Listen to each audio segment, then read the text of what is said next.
Episode 2 of Euphoria Season 3 shifts the focus away from chaos for a moment and gives us something that feels more grounded, especially through Maddy.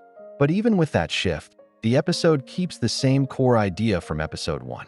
Everyone is trying to build a life, but the way they do it is shaped by pressure, survival, and image rather than real stability. This episode is really about control, value, and what people are willing to trade to get ahead.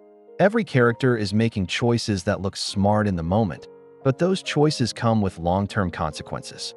Maddy's storyline is the highlight of the episode because it shows a different kind of struggle. Unlike Rue, she's not caught in drugs or crime. Instead, she's trying to build a version of the American dream using what she already has, which is her confidence and her understanding of people. The way she gets hired by Ms. Pinsler says everything about her. She walks in, creates an opportunity that doesn't exist, and then acts like she already belongs there. This is not luck. It's strategy. Maddy understands that perception matters, and she uses that to her advantage. However, this also connects to a deeper theme. Maddy's confidence isn't just a strength. It's also a survival tool. She knows that without it, she doesn't have much power in this world. So she performs confidence constantly, even when things aren't stable behind the scenes. The side hustle with Caitlin introduces one of the main ideas of the episode: how value is created in modern society. Maddy sees potential where others might not. She understands branding, image, and how to grow attention. Caitlin becomes successful not just because of what she posts, but because Maddy knows how to shape it. This shows that Maddy has real skill. But there's also a darker layer to this. The system they're working in rewards attention. Even though the show makes it clear that what Caitlin is doing isn't fully explicit, it still exists in that space where identity and appearance become products. Maddy isn't being exploited here. She's actively participating in the system. But that raises a question. Is she building something sustainable, or is she just learning how to survive inside a system that eventually replaces people? When Maddy is forced to choose between Pinsler and Caitlin, it becomes a defining moment for her character. She chooses safety. Staying with Pinsler represents stability, structure, and a slower path. Choosing Caitlin would have meant risk, but also much bigger rewards. The fact that she chooses comfort shows that even someone as confident as Maddy is still afraid of instability. This connects to a key theme in the episode. People often choose what feels safe in the moment, even if it limits their future. Maddy's decision is understandable, but it also shows how fear can shape ambition.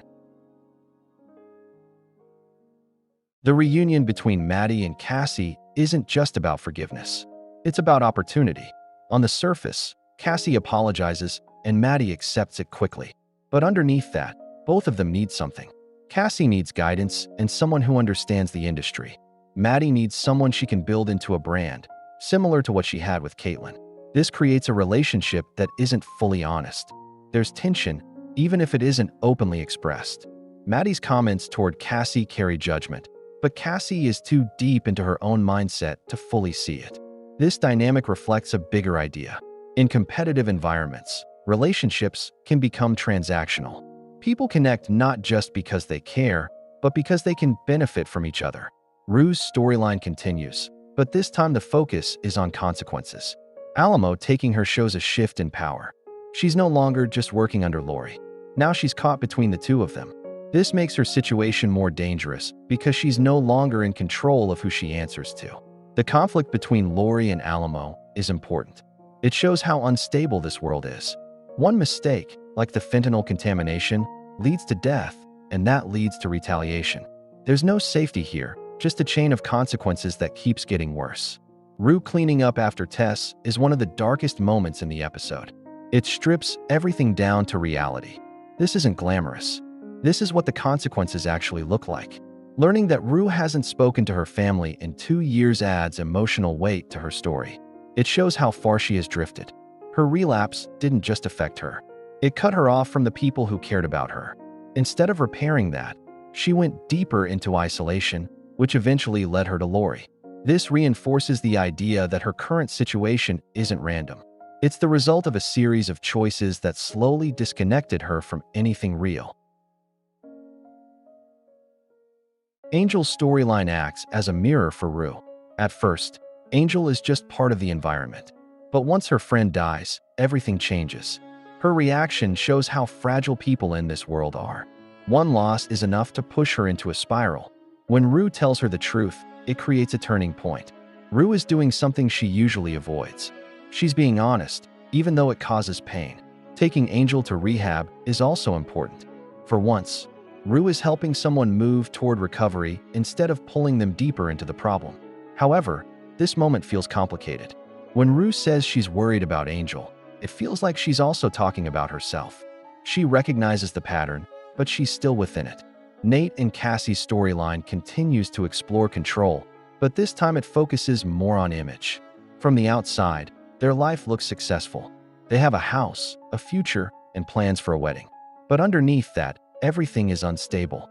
Nate is struggling financially, even though he presents himself as someone in control. His ability to manipulate people helps him survive, but it doesn't fix his situation.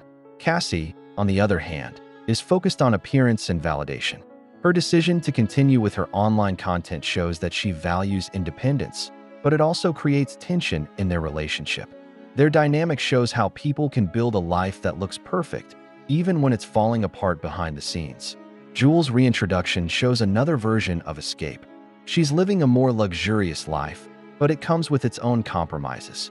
Her work as a sugar baby gives her financial freedom, but it also places her in a dependent situation. Her conversation with Rue is important because it highlights distance. She makes it clear that things can't just go back to how they were. Time has passed, and both of them have changed.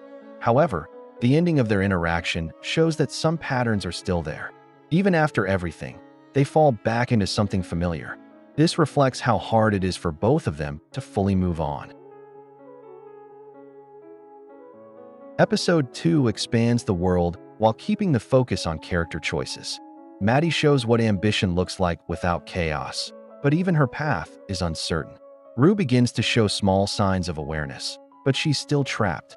Nate and Cassie continue to build something unstable, and Jules represents a different kind of escape that's not as freeing as it seems. By the end, nothing is resolved. Instead, the episode makes it clear that every character is building a life on unstable ground, and sooner or later, that ground is going to give way. Make sure to like and subscribe if you enjoyed this video, and I will see you in the next one.